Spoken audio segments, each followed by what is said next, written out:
almost afternoon here. It's 11 o'clock a.m. in Las Vegas, Nevada. Just wanted to say hi to everybody. The subject obviously is talking about how we're going to roll out our start of the year and what it will look like for students. I'd like to explain to you some of the complexities that we've had in getting ready for school. Our teachers come back on staff this Wednesday, and so we have prepared 13 days of training and staff development for staff. And it's really about creating a system that'll be a lot more engaging than probably what we experienced in the spring. So for us, we were shut down March 16th, and we never went back to school. So it was shocking. We were very much not prepared for that level of virtual instruction. So for us, we sort of had some basic requirements, and that was to check in with students, do a wellness check, take attendance, and we were asked to present lessons, but no new content. And we didn't do any, it was a lot of refresher and sustaining the skills that students had. So that was the direction in our school district last spring. And then I had a nice opportunity to work for extended school year in June and July. So we watched the requirements for teachers change quite a bit. And there was an increase in the amount of instruction. And in ESY, we typically are teaching some of our most vulnerable students, some of our students that have individualized education plans and that might have like autism, some of our autism students, or are severely emotional.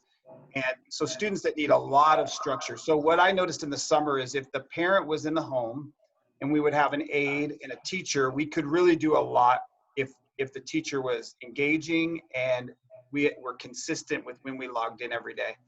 So walking into having that great experience of watching, you know, probably at a staff of about 75 teachers this summer, the biggest thing is I needed the ability to see where the instruction was occurring, and I needed the ability to move in and out of these virtual rooms. So some of you probably are far beyond me, and some of you will benefit from some of the things I can show you today.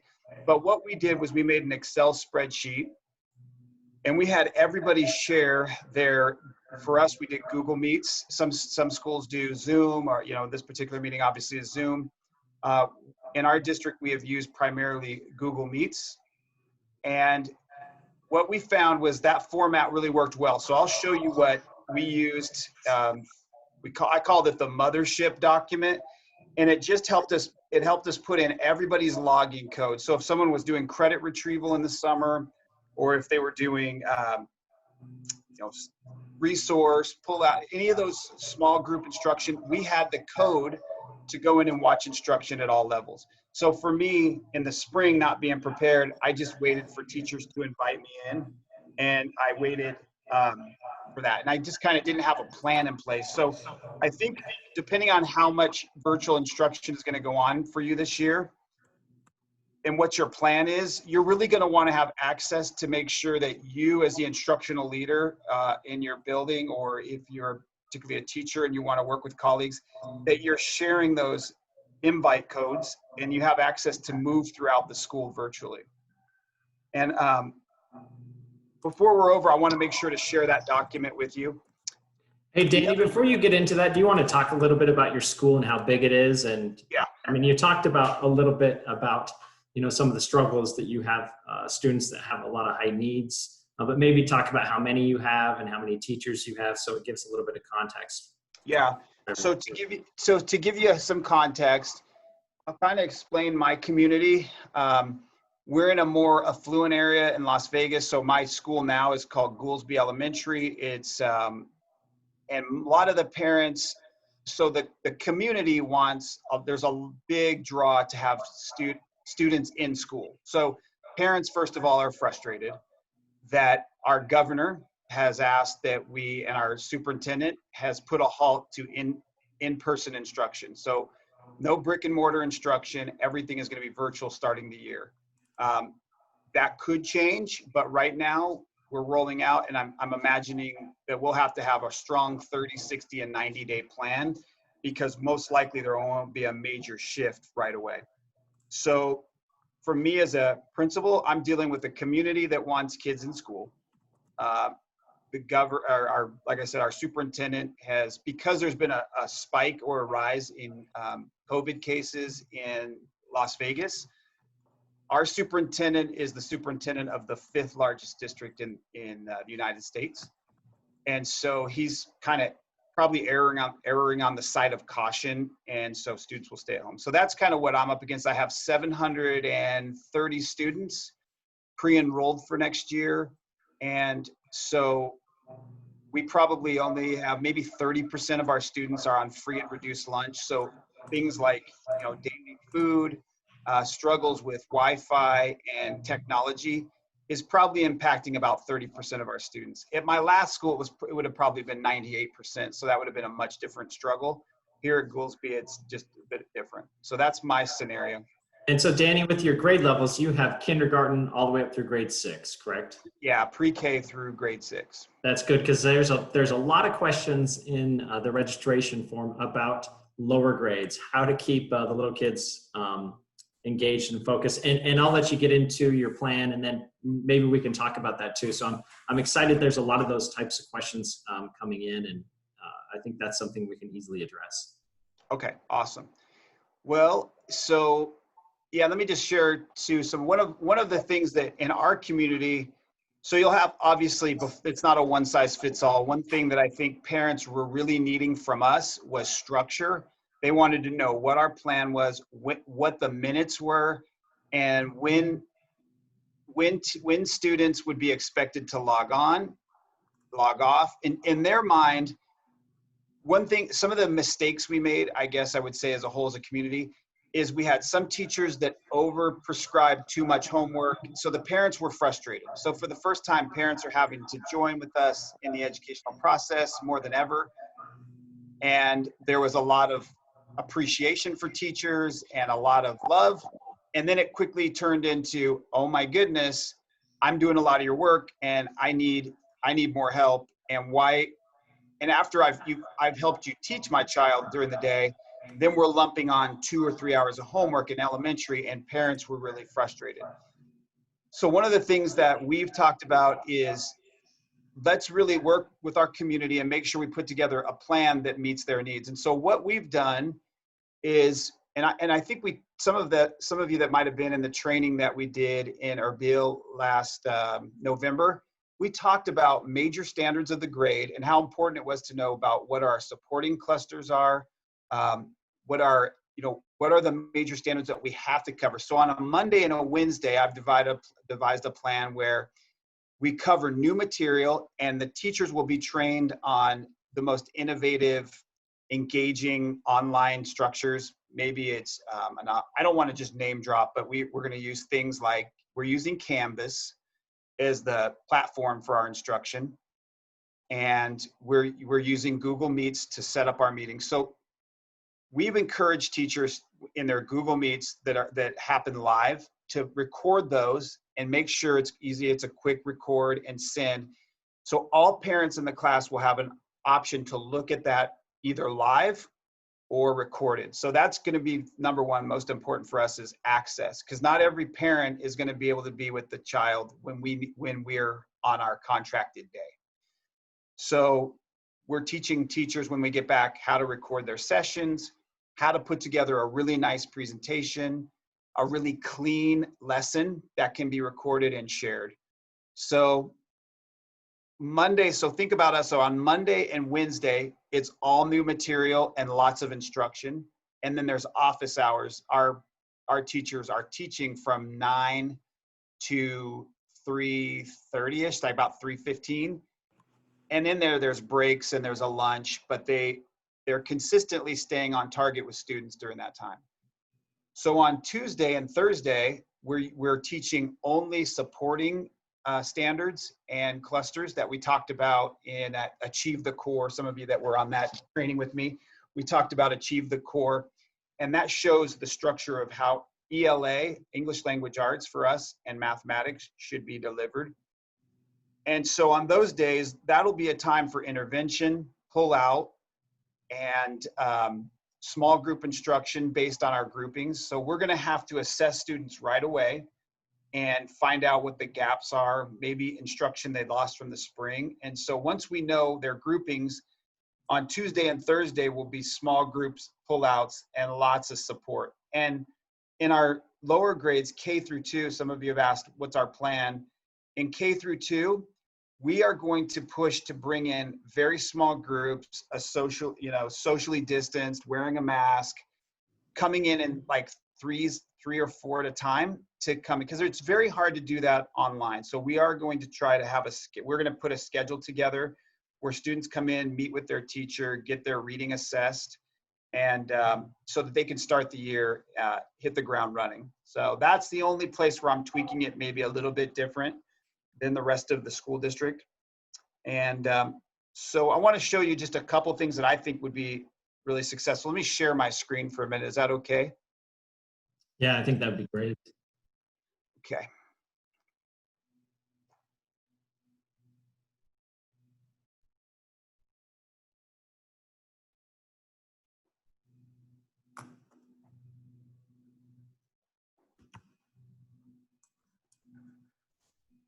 Can you see this screen, Mr. Jacob?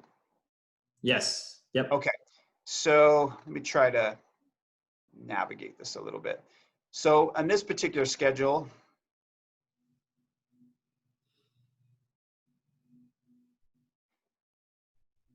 this is a kindergarten schedule. And on a Monday, we have a live lesson with like a major standard in reading. Then we have a 10-minute, so we'll do opening morning ceremony. So for us, we'll do like our morning announcements, our flag ceremony. We'll pre-record that and have that available for all of our community from 9 to 10. So any of those standard things you do in your morning ceremonies, we'll have those recorded.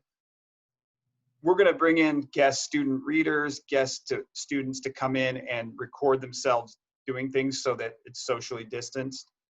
And then, like I said, we'll have from 9:10 to 10:20, that'll be kind of that reading block. Then we'll transition. Then we'll have reading in small group or independent work and breakouts. And then a lunch. So we're going to do our lunch the same time every day for everybody. That'll just make it consistent. And so, Danny, all these are virtual on Google Hangouts. This is all Google Hangouts, all virtual. And so students have their Chromebooks open or their computers open, and that they move right through their schedule just like they normally would in a typical classroom. Right. And then what we're doing to stay consistent is we'll do like science or social studies on Monday and Wednesday with a lot of nonfiction reading. So we know that for our students, one of the big things where they need support is nonfiction reading and writing. So there'll be science, experimentation. So we use a science kit called FOSS, and they have now virtual sessions that we can put together. And so we want students to have reading and nonfiction, and we want them to have experiences with, the scientific process. So there'll be small experiments that they'll do with students. And so that's a place where we can get our reading and writing minutes, but also make sure it's infused into science and social studies. And then we're going to do a live lesson in math, the major standards in math. And then again, pull small group or independent work. So the reason we wanted to delineate, so if a parent is working from home or putting groups together and trying to help supplement what we're doing, we wanted them to have a set schedule. So Monday and Wednesday are all new standards and lots of teaching. Tuesday and Thursday are all smaller standards, supporting standards, and lots of intervention and group work. So you're trying to lighten the load on the parents, it sounds like, as much as you can on right. Specifically some of these days. Danny, do the teachers record these so students can go and watch them later if they want? The expectation is that teachers will run their class throughout the day virtually. They're responsible, but if teachers want to collaborate, share a lesson, they can hit record at any time. But we do ask that every lesson they do, that they record it and push it out to their parents in the community. so that the parents, if they wanted to work on it Tuesday or Thursday, or have access to it throughout the day, or maybe even the evening when they get back from work, parents will see the way instruction was delivered by the professional all day. So all week they'll be collecting these videos. That's worked really well. Our parents are, I've been communicating with parents probably since late June, early July. So this took a lot of time to get a structure that they really needed and that would work well. And then what we did is Friday will be open hours for all teachers, but our specialists, our music, library, art, and PE, they will be doing lessons for K through 5 on a rotating schedule on Fridays. And so their day to be sort of on display with a lot of really dynamic lessons will be on Friday. And what we're asking all of our specialists to do is to create a 30, 60, and 90-day goal sheet. Because the truth is, some parents are going to be very stressed about the amount of work that's happening Monday through Thursday. We wanted the specials to be very important, but it won't be the major work. So if a parent has a child that's in ballet or playing sports or they're taking music lessons, we wanted them to set their own goals, and that for us to be able to support what they're doing and really track their goals on an independent level, and not be so consumed with us owning the grade and only our program would be their standard of excellence. We really got to work with parents in this community. They have to be part of that, those music goals, the library goals, the reading, the art, and the PE. Sorry, go ahead. You talk about how to support the parents. What do you do with parents that work all the time or have a hard time following up with their children and keeping them engaged? That's been a major struggle. And so a lot of it has been parents are getting together and forming like teaching groups where former teachers or parents that are interested, they're sort of working with these children. Like it's basically the same children that their children have quarantined with. So there's not like exposure to new people. They're pretty much their friend group, and they're trying to help. That's why I had to have a schedule that was very descriptive about when standards were being taught, because those parents that have two parents, those families with two parents that are working, they're very frustrated. And to be honest, in my community, they have enough money that if they want to go buy a $15,000 or $20,000 education outside of public school, they can afford it. So we really, in essence, have been competing with those schools around us that have been willing to take students back into the physical environment.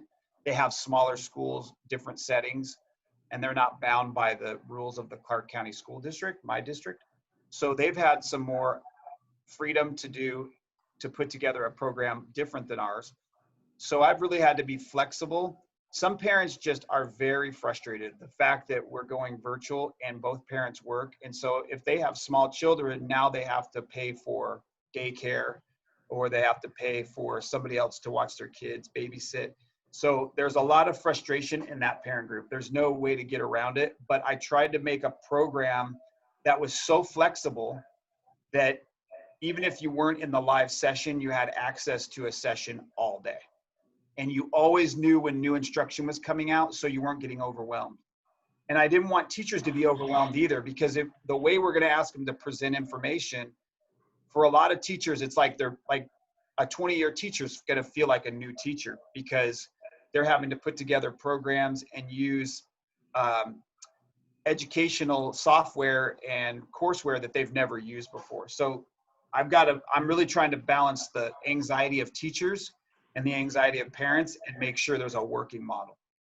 And that's interesting, Jeremy, because a lot of the questions that came up are similar to what you're dealing with, in that parents want to just take their kids out of the schools that they're enrolled in and put them into the public school, or put them onto a different type of school, or not even do anything. So I think that's some good advice to the schools in Kurdistan, is be flexible, be understanding, and provide a lot of different options to help them be successful. I think that's a very, very wise approach too.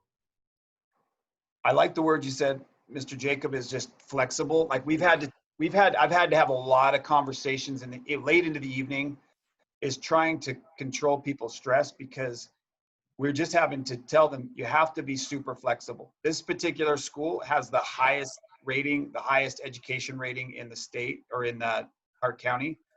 And so these teachers are used to running really fast. And it's humbling to a lot of teachers to all of a sudden have to learn so much new stuff that they feel like a new teacher. So that's a stress level for teachers that we're not used to. And that's, I think, really important to be aware of as administrators, as educators in any country that we're in, just to be aware of the stress level for our teachers, because we're dealing with both sides. We're dealing with parents who are very frustrated and stressed, and we're dealing with teachers who are trying to adopt something that's brand new to them. So, I mean, it's been a big learning curve. We're going to learn a lot from this, but it's very important that we just still be as flexible as we possibly can. I think that's a good mantra to go off of. You have something else? I want to try to pull up one more document, if you don't mind, that Sure. I found very helpful. So let me try to load this up. And I guess for the people in Kurdistan, what is the requirement right now? Is it required that that everyone has to be distance-based learning right now? And answer in the chat, because where I'm at in the United States, we're trying to bring students back as much as we can. We're going to have a regular schedule, a regular calendar, and we're going to have students where we have to follow a lot of different protocols, smaller groups. But I'd be interested to see what your Ministry of Health is requiring you to do. If you have to do a distance-based program, or can you be flexible? Because I think before we started, a lot of you were mentioning that it would be ideal to have students back. I mean, that's the ideal. You might have to put a lot of protocols in place, but anything that is required. So you guys are on complete lockdown. So you're a lot like Danny, where you're required to do a distance-based learning. Yeah. And so you're going to be dealing with a lot of frustrations from your teachers to learn this. You're probably having to purchase a lot of different technology, and then parents learning a new process. So hopefully in the next few weeks, it'll lighten up a little bit, and we'll be able to, resume some kind of normal schedule and program. So Danny, are you ready? Yeah, sure. Let me, I want to share this particular screen. Let's see.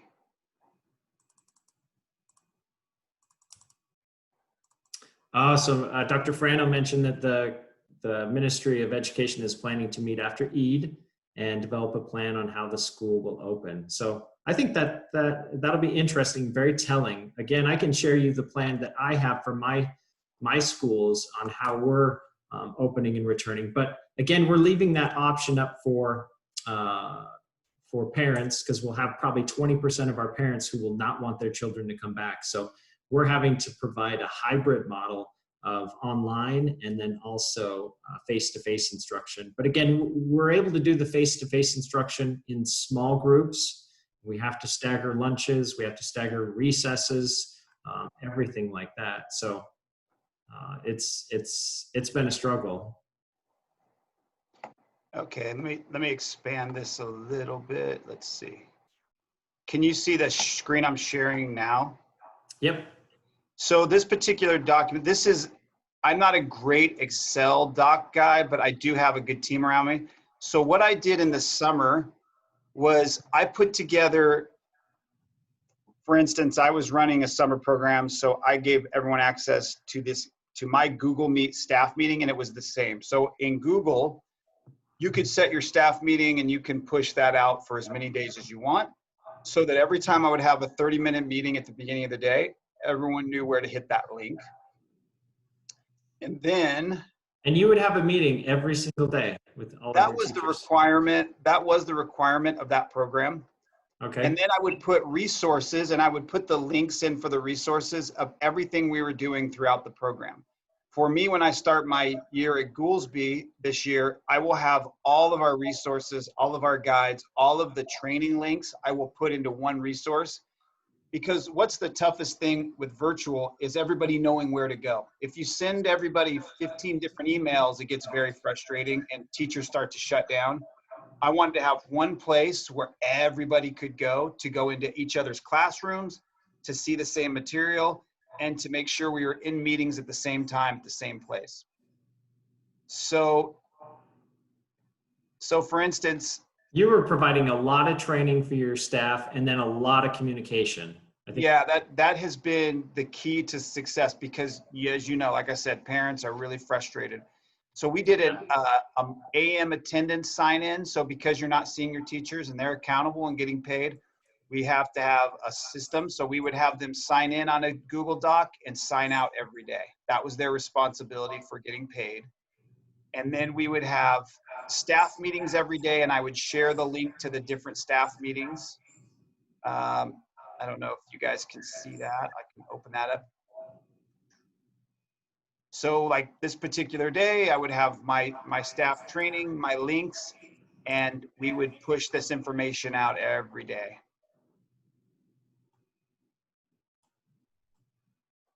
Let me try to access where I was. Okay, so, and then I'll go down. So I would have the links. So these were common links. This is places everybody could go. And then I would have, let me expand this a little bit. Then I would have like a particular teacher, let's say this particular teacher, Miss Jessica Cruz, she was teaching a class after my morning meeting at 8:30 to 9 or 9 to 9:30. That's how they would break their blocks up. And then I would go into her, she would give me her Google Meet code, and then I could go in and access her class at any time.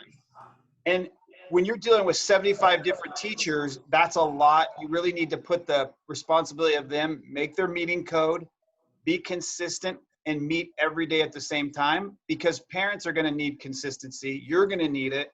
Students are going to need it. Students really thrive with consistency, obviously.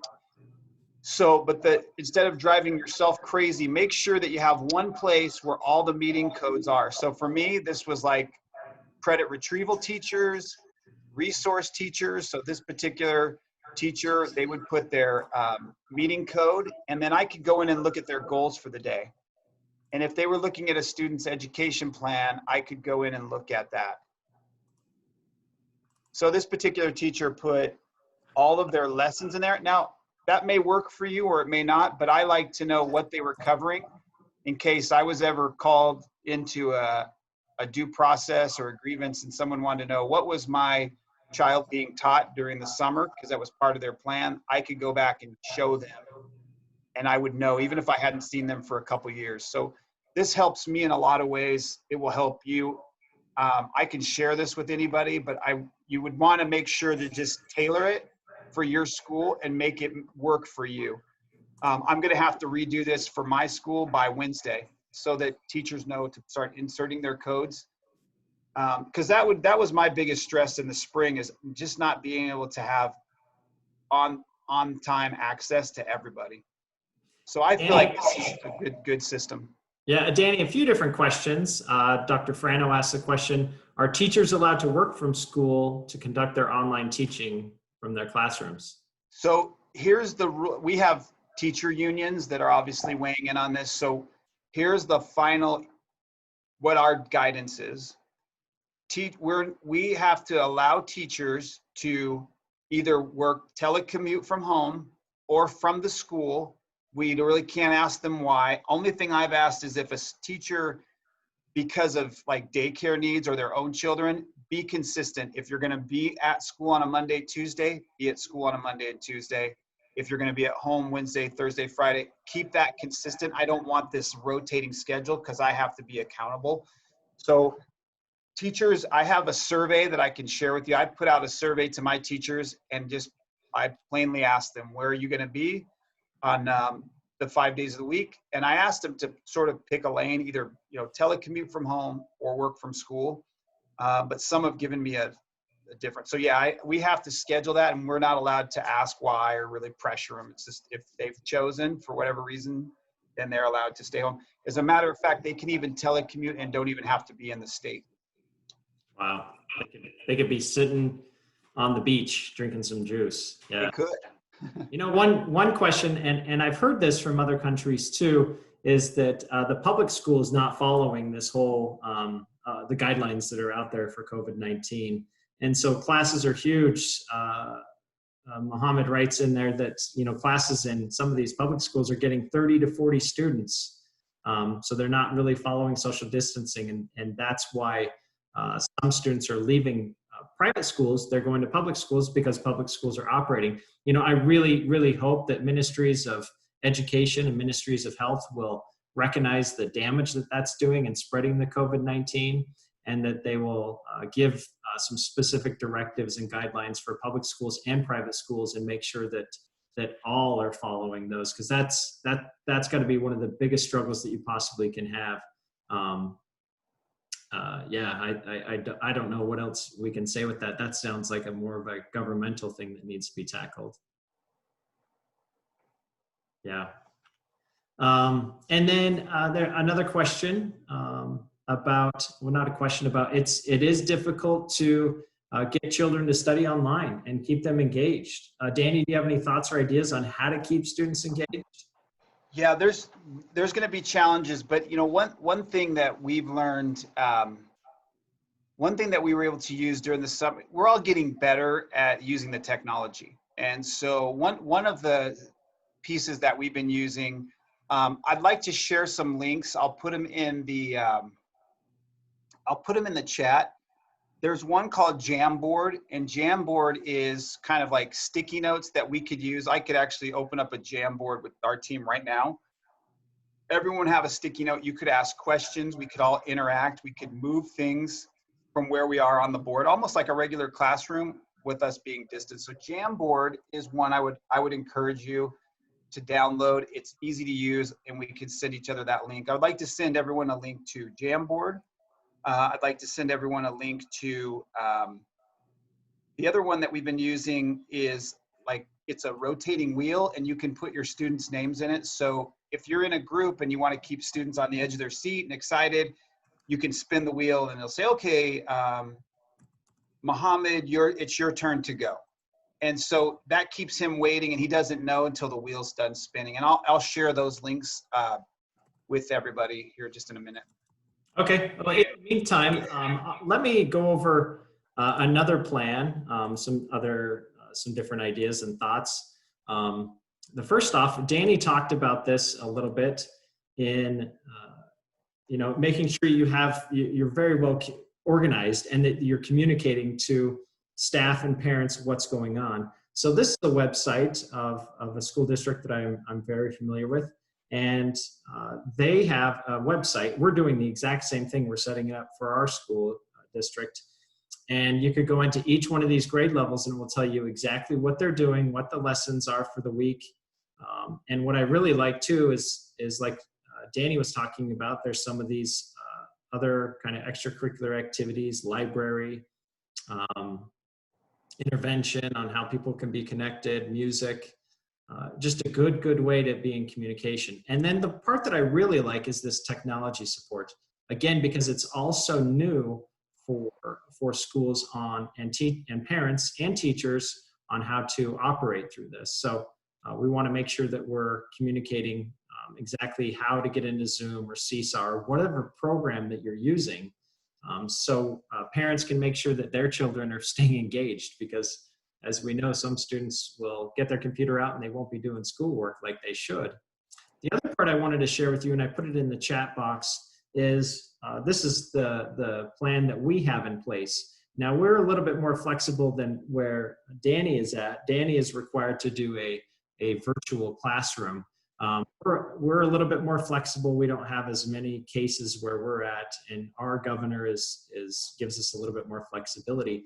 So we can do some face-to-face for students that choose to, and do not want to. They can come to class, and we'll have probably 80% of our students coming to school. So we broke it down into phases. Phase 1 is if there's a major outbreak in the area and we have school closure.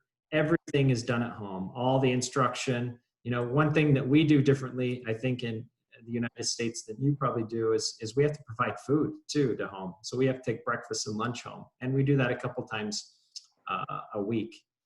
Phase one is where we have a little bit more, where things are opened up a little bit, but we still have a lot of restrictions. We follow the regular school schedule, regular calendar. So we go from 8 o'clock in the morning till 3:30 in the afternoon. Students they have to be staying with the same group throughout the day. We call it a cohort, where they cannot go anywhere else. And it's really easy in an elementary school because it's one teacher all day long. So lunches are in the classrooms. We want them outside and getting exercise. So recesses are staggered. They're at different times. They're spread out because we have a big area, and they can socially distance. What we've been told by health officials is what they want to see is this grouping, because if there is a student or that teacher is test positive for COVID-19, that whole classroom will have to be quarantined instead of the entire school. It'll just be that classroom. Now in a high school, it's a little bit different. High school, they will socially distance a little bit better than elementary kids will. Elementary kids will jump all over each other. They don't understand boundaries and staying 6 feet away. So high school, when they're doing contact tracing, seeing who has been in contact with someone who had COVID-19, they will look and see who's been in a 6-foot radius of that person for more than 15 minutes. And those are the people that are quarantined. So at a high school, it's quite a bit different. And at a high school, we're able to, in phase one, we're able to move teachers from classroom to classroom. So one group will have 3 different teachers during the course of the day. So they will not have any passing times. Again, lunch will be brought directly to them. We're not having any extracurricular activities before school, after school. We're not having any volunteers. Phase 2 is where it gets a little bit more lax, and we still have a regular school schedule and calendar. And again, I think this is kind of what you guys are all dealing with, is that families want to have their children go back.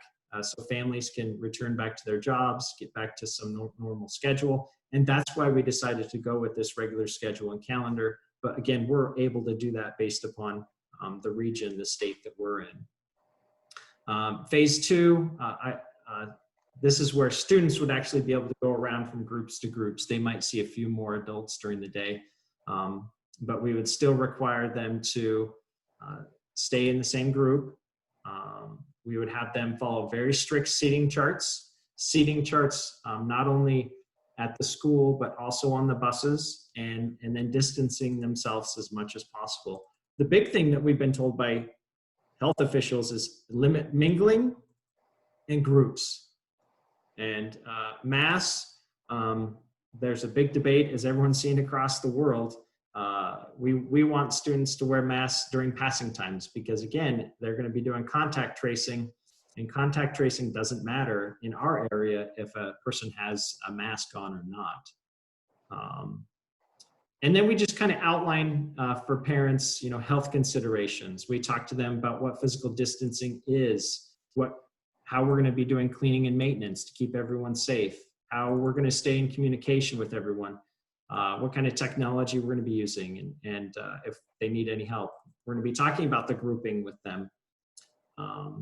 And then students who decide to do off-site instruction, we want to make sure that there's a specific protocol set up for that. For food service, for transportation, we have big buses, so we can separate them a little bit, but we have to add additional routes, additional buses onto it. We have protocols for our facilities and what to do. We want to limit access, and we only have a certain amount of times that people can come in.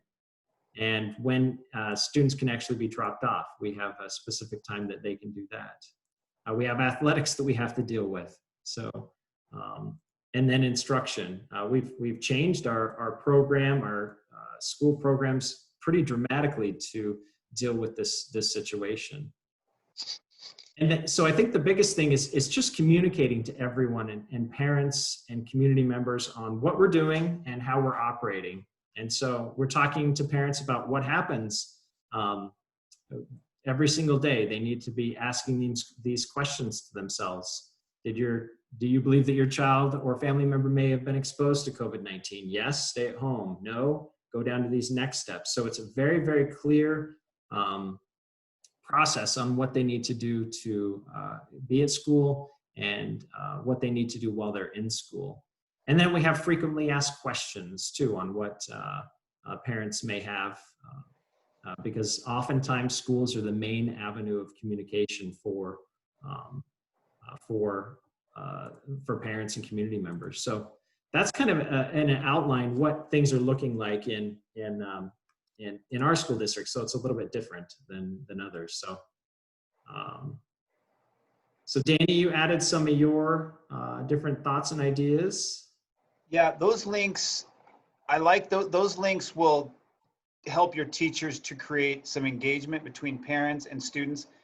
One is how to set it up, how to help parents set up, how to do Jamboard, I think I put something in there about how to make it interesting for students and like speed dial participation so students see Mm-hmm. I just some links that I thought would be helpful. There are things, the other thing I think is important is because for us, we weren't allowed to push out a lot of paper in the spring.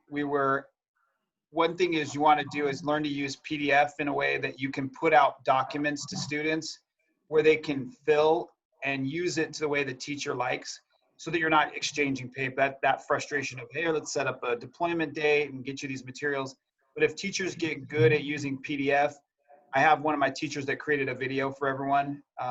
His name's Nick Barnes, and he puts out a lot of material. He's a chemistry teacher at the high school level, and he pushes out a lot of his material, and students can type in and complete fields, and then he never has to exchange paper. So getting good with PDF will be important for all of us.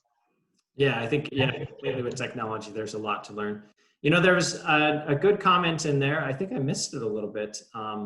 But Mr. Samir, your idea of having students come in every other day during the week, that's a very, very common practice throughout the world. So students still have that, like Ms. Sokar said, still have that tie to the school, and that there's some connection still there, and there's someone that's following up, and it's taking the burden off of parents. I think that's a wonderful idea. Another really good idea that I've found is that there's schools that do half the population at the beginning of the day, and then half the population do it at the after lunch. And so again, that you're taking the burden off of parents a little bit, keeping that connection with students and following up with them. And I think that's very, very important. Do people have any other ideas? Because you guys are all dealing with this right now. We're just trying to give you so many different thoughts and ideas. Every school is different. Every school has different challenges, but I can guarantee you there are solutions to these things as best as we possibly can. Danny, go ahead. Do our friends, do they have the services they need, like the custodial services to do appropriate cleaning during the day? That's one thing we've had challenged. We've had to bring our custodians. We've had night custodians in the past. They have to come down into the day and work while students are there so that they're constantly cleaning. How are you guys addressing that issue where you're at? Anybody? You can raise your hand and I can unmute you if you want to put your name in the box. Yeah, that'd be great. We'd love to hear from some of you. Custodians and maintenance. Dr. Frano, do you want to answer that question? Well, let me try. Okay. First of all, we in Kurdistan, obviously, we like to observe what the rest of the world is doing, and it's all contingent on what the Kurdistan Ministry of Education going to decide. And unfortunately, sometimes they tend to procrastinate. But I really hope that soon we will find out what the Ministry of Health and the Kurdistan Ministry of Education guidelines will be issued right after Eid as to how we're going to open. In reference to your question, Dr. Jake, is obviously, it's imperative that we provide a quality education, a clean, safe, healthy, and nurturing teaching and learning environment. And one of the things that here, a lot of companies are coming up with different sanitizers. We purchased a machine, for example, that at the end of each day, we sanitize the whole school. And each wing, I have a primary, secondary, as well as administration wing. And,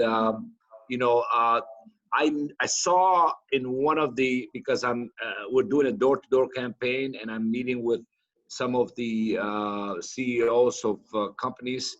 And I remember being interviewed by Kurdistan TV, and I walked through this. It's like a scanner, but it sprays you, and I was thinking, how nice would that be to have it at the school as students enter, it sprays them, but at the same time we check the temperature and make sure that students keep the distance. But yes, of course, cleanliness and the health of students and staff is paramount in any school and anywhere in the world. Yeah, and there's thank you, Dr. Frano. Carolyn also mentioned that she has a custodian available all day long, washing and cleaning and disinfecting. I think that's what you have to start putting into place when you're thinking about these things. Not just instruction, but you have to make sure that things are getting disinfected regularly and come up with a specific plan. And you'll see that in the plan that I put in the chat box. I put in the chat box for us. This is going to challenge all of us. It's been challenging to think of all these different details that usually have been taken care of pretty easily in the past, but now we have to think of other ways to deal with it with this new issue. So please get some ideas out there. This is where it would be great for you guys to dialogue together on what is going to work for you. I can see how it's difficult right now because the ministry hasn't given you specific guidelines on what you're supposed to do. So once that comes, you have a couple weeks to get things set up. We'd be happy to look at those plans. We'd be happy to have another Zoom call with everyone to talk about what different plans are out there. If you want to have students in the morning and another group in the afternoon, or certain groups on Mondays and Wednesdays, and other groups on Tuesdays and Thursdays. There's so many different ways to deal with this, to keep them connected, because I think mainly you guys are all from private schools. You need to have that connection, whether it's face-to-face, virtual, or by phone. If you maintain that connection, that communication, and you're organized, you will be very, very successful. So we're here to help. We help out as all of you are developing these plans. All of us are getting to be pretty good experts at it too. So any last questions? We have just a few more minutes for questions or comments. Practice makes perfect. And if I could just comment to my colleagues in Kurdistan, it's imperative that we work cooperatively and collaboratively to ensure that the future of Kurdistan gets the best possible education, even if it's necessary through online. Of course, face-to-face is the best, but the next option we have is like the rest of the world. Here in Kurdistan, back in April, the Kurdistan Ministry of Education right away swiped out and said that online learning is not acceptable. And I had some issues with them regarding that because of the fact that, being that we're accredited and we are a dual language system, American and British, CIE and the core, like the rest of the world, was expecting me to continue the education online, and yet the ministry here decided to scrap the online teaching and learning. And I understand their rationale, but the fact that they required us to give their last card marking grades for our students. And yet when I met with the Mr. Karim, who is the examination officer, about that, I said, wait a minute, how do you expect me to give a high school student who had economics last semester and now he has journalism, and you expect me to give him the economics grade? Now, this is the issue that I had to deal with, because I had to please three entities. I had to please the American system, I had to please the British system, and I had to please the Kurdistan Ministry of Education system. And I was able to do that because, considering that we are a private international school, and parents truly were engaged. And my belief is that when it comes to education, it takes the parent, the student, it takes the parent, the teacher, and the principal to work cooperatively and collaboratively. Because if the child is not excelling academically, it's not the fault of the child, it's the fault of the teacher, parent, and the principal. So it's imperative, especially during the pandemic, the role of the parent changed significantly, because without them, I would not have been able to do what I did to ensure that the children, as we say in Michigan, acquired the GLICkies, the grade level content expectation, the skills and concepts that they need to move on to the next grade. That was my objective. That was what I was concerned about the most, to ensure that even though the kids were stranded and that they were confined in their homes, I wanted to make sure that they are learning the skills and concepts they need so that they can move on to the next grade. And you know, at the end of the day, basically what I offered to parents, I said, look, you know, this is what the ministry said, that they want, you know, for me to give you your child last card marking. I recommend, I said, we do the online final examination, because for two reasons. One, I want to know whether your child have acquired the skills and concepts they need. And two, I need the data to ensure whether the online teaching was effective. And, you know, most parents, 99% of the parents, they all agreed with me. And at the end of the day, we were successful. And you know, I'm really proud that, you know, I have close to 700 children in K to 12, that students really were engaged. And and parents, without their help, we would not have been able to achieve what we did. Yeah, and I think you showed a great example of being flexible and coming up with some different ideas, a lot of different ideas. And I think that's yeah. We did from a BISC VLE virtual learning environment to BISC home graduation, and parents truly appreciated that. It really boosts the morale of the kids, and because I'm telling you, this pandemic is unpredictable, this COVID, and we need to do what is in the best interest of the children to ensure their well-being. I agree. All right, I'm going to unmute Soraya. Soraya, you have a question? Dr. Jacob? Yes. Thanks for your ideas, and also our colleagues' ideas. They were really, really remarkable. To tell you the truth, I wanted to tell you that here in Kurdistan, almost everywhere is open and people return to their normal lives. Even the playgrounds are open right now. Some of the places that they are open now, and there is no social distance obeying.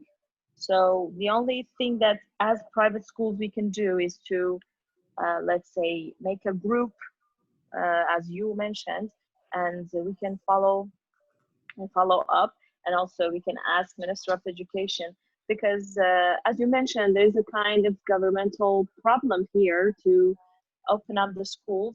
Like in private schools, we have no problem with opening the schools, because we can do one of these ideas that our colleagues mentioned. But the problem is our parents as well, because even, I don't know about the other schools, but most of them, the parents didn't come to pay their fees belonged to last year. And they are waiting to Minister of Education about the new year's, let's say, discount, maybe. And that's why the parents are not believing in online learning. And one reason, which is very, very strict and very, very strong, was the, let's say, minister's comment that the marking and gradings of online courses are not valid. And even they asked us to copy the marks of the first grade to the first semester, sorry, for the second one. And, you know, it was like, uh, we had our own online classes and online courses, but it was like unvalid for people, and they just believe if it is not valid, why should our kids take part in it? And it is the biggest, let's say, problem that we are facing here. One, the ministry, and second one, the parents, how to make them and have them into the online courses and virtual learning. Yeah, and I think that's a great thought, and it's not something that I've noticed. It's something that we deal with too in our public schools in the United States. Some students are just not engaging at all. Parents are just not wanting to get their students involved. Danny, what are your thoughts on having convincing parents to keep their students in class? And then also there's the financial component too. That one's really difficult. Do you have any thoughts on that? Well, this is fascinating to me because I'm having a similar issue, but on the flip side. So being public school, so the way public schools work here is our taxpayer dollars go to fund where students cost about $6,500 ish in Nevada to educate in American dollars. But now parents, because they're so wanting their child to be in a physical school, so we're having I'm losing parents to high end, like expensive charter and private schools. And so parents so here's what's been tricky. And I think the biggest key is lots of communication. Like I've had to be on the phone with our parent groups, making sure that I've made myself available. I'll be holding one of 3 that I've already held parent sessions just like this, so that parents they need to see their leader, the leaders of the school. They need to know your plan, how you're thinking. It's you know, you got to be a little bit vulnerable and really talk about the issues, because people are very separate on the way they weigh in on this issue in the United States. Some people are very, very fearful, and they want to make sure that you have a lot of safety procedures in place. And some people feel like it's a sham and they want kids back in school right away. So I've had to communicate a lot. And the biggest thing that I felt like the plan I created, or that we created as a school, it had to be flexible enough where those parents that are not happy with it, that they would have a structure that they could lean into every day. And the minute we do go back in phases, I'm assuming that we'll go back to a 2 and 3. So when we go back to 2 days and 3 days off, I wanted 2 really strong instructional days, so that when a teacher was teaching a cohort of students, all their attention could go into those students, and that they could be used to that format. Because after that, then we're just opened all the way back up. So I think we were originally going to come back to a 2 days on, 3 days off structure for students, but we went full virtual. So I wanted to be ready. And so parents want to know that you have a plan, that keep coming up, and that we're communicating. So I keep leaking stuff to the community so that they can put it out on Instagram, Facebook. I'm on meetings. So just a lot of communication has been our saving grace. It's kept a lot of parents from going off to private schools. And I'm feeling for you, because that's exactly what I'm dealing with here in Las Vegas, Nevada. Yeah, Danny, that's great. I think that's some great thoughts and feedback about specifically providing being very, very organized in your plan and your intent and your purpose, and then communicating that. And I also agree with Carolyn. Carolyn put it in the chat box that the ministry needs to place emphasis on parent responsibility. Yeah, because if the parents aren't responsible, some of them they just don't want to put that much effort into it. Abdullah writes in the comment box too. What if the parents do not enroll their children for online programs? I mean, we've seen that where some children are going to be a year behind or even more, and it's too bad. I think the big thing as schools that you're running, you need to make sure that you have a quality program, because I think some parents are just too scared or too nervous to get on to learn different technology. They're just not familiar with it. And so you really have to work with them, be very patient. At the very beginning of this program, you need to set it up and explain your comments, your expectations very, very clearly. I think that's very, very key to what you're doing. So organization, communication, develop a good plan. I can feel for you because it sounds like you don't have any guidance from the Ministry of Education on what you need to do. If anyone wants to tell them, we'd be happy to help them with a plan that could help out with Kurdistan in developing that. So, Danny, are you seeing any other questions to hit home? One thing as we're finishing up, please, in the chat box, we're going to be emailing certificates to you in the next few minutes. If you could go into that form, fill it out, and make sure that you type in the name you want to have on your form. That would be great. We can make sure that we have that. And then also, as we're finishing up, we're posting a specific set of workshops for schools as they get back into the school year. This was specific to Kurdistan because Danny and I love the Kurdish people. We love the area. We had some time. We were requested, and so we thought we'd have this specific meeting with you. Next Saturday, starting a workshop. We really appreciate Jake and Danny. We really appreciate it. I think this yeah. On behalf of my colleagues, we really appreciate it, and it makes us feel a little bit more comfortable knowing that we have you over there to work with us and give us some ideas that we can utilize here for our schools. Yeah, and Dan, Dr. Frano, you've always wanted to set up some kind of association of owners, administrators, educators to have this kind of dialogue, and I think that absolutely. I think it's essential. I've submitted just so for my colleagues, they know. I've submitted a proposal to His Excellency Minister Allen, a proposal to establish the Principals Association of Kurdistan, so that we can work cooperatively and collaboratively. We are not McDonald's and Burger King where we compete with each other.